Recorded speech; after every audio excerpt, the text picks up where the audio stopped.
Now, you might be wondering why you're getting a second show today, and that's because Monday's show was not supposed to be released this morning. It was supposed to be released on Monday, but I clicked the wrong button. So here you go. Here's ship updates because I'm a big dumb.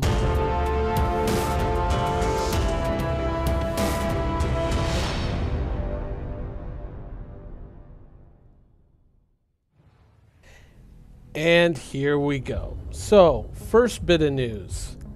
You remember that ship called the Herald, and data running finally makes its appearance in 3.5. And we talked about this and we said, well, it's like a year away from having its job being able to do what it does.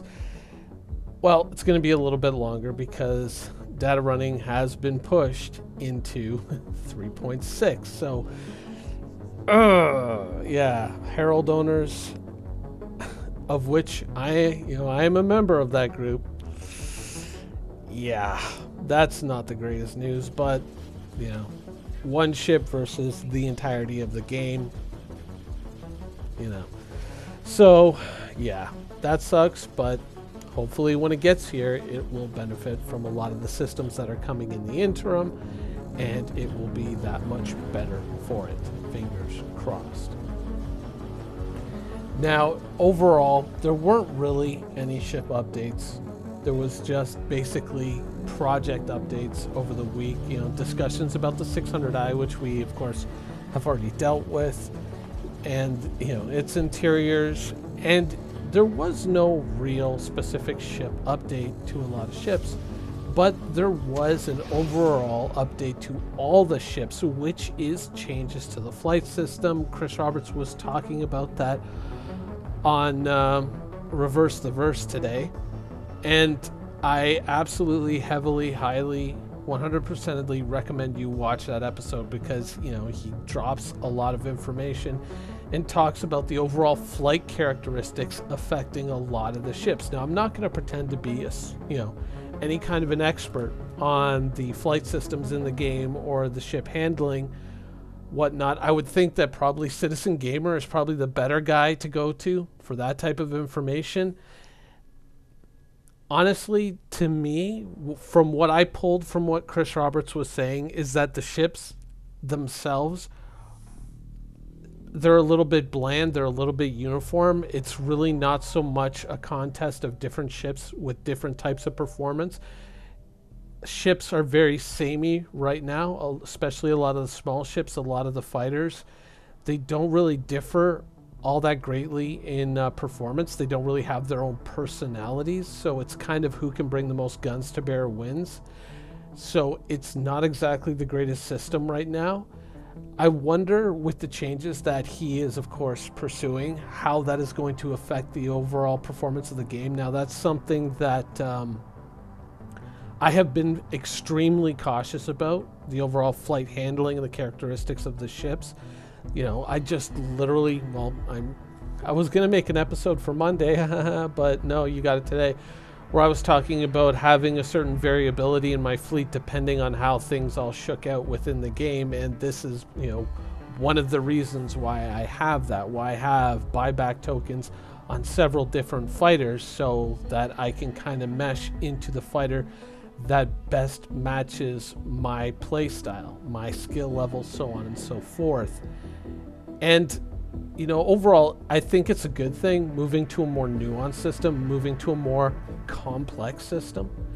I do have some concerns, though, about that because to a certain degree, you have a lot of people who are buying fighters, who are seeing, gameplay footage of fighters that are maybe testing things out and purchasing things based on what they know of in the game now. Of course, the ubiquitous Super Hornet is always a very beloved and dominant fighter in the community. The Saber, of course, is another one that's a big standout within the community. And it sounds to me, from my interpretation of what Chris Roberts said, and once again, I do highly recommend you go watch that Reverse the Verse, is that this is going to represent a pretty marked change from the flight system that we currently have. So the personalities and the performance of the fighters that you've gotten used to could change significantly, and so that may change your enjoyment level of the ship, which is kind of why I've always got that plan B, because you never know how things are going to shake out. And so I've always kind of tried to make sure that with the ships that I have in the game, there's a certain level of fluidity to them, and I do have that versatility, and I'm able to move around depending on how things change as the game develops. Now, of course, you might go, oh my God, it doesn't need to be changed, you know, or why are people complaining about it? Well, it's even Chris Roberts who's sitting there saying, no, this is not good, this needs to change.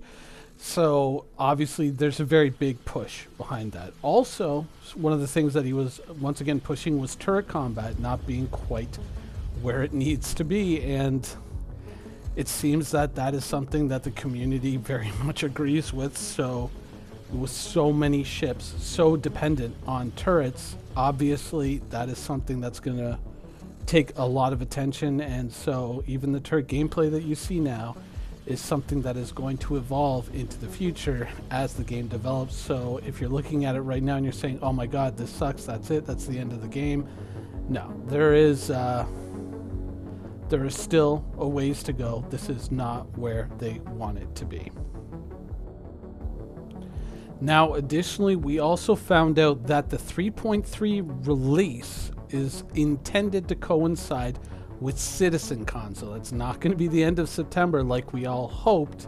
Today we found out that it is going to be either full PTU, everyone can get into the PTU, or it's going to be live release for CitizenCon, so they can kind of bring those two together. That's going to be the quote-unquote big release of the year, and that's when we're going to see a lot of things. So for those of you out there looking forward to your ships in particular, none specifically Hammerhead, you are going to be able to get your ship hopefully in your hands by CitizenCon, though of course PTU is a staggered release, so chances are some of us may get our hands on it sooner.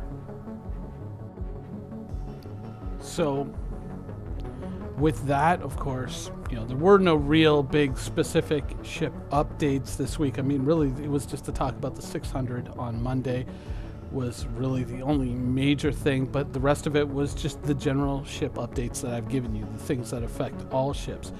But this is a good time to think about it, right? Because we're going into the CitizenCon sale, we're going into the anniversary sale in November.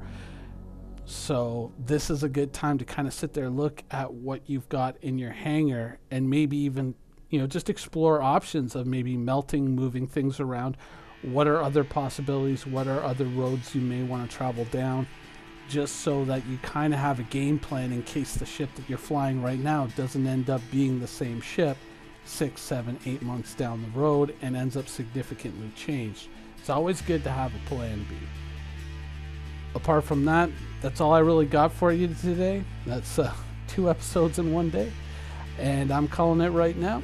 I hope you guys enjoyed the show, and thanks for watching.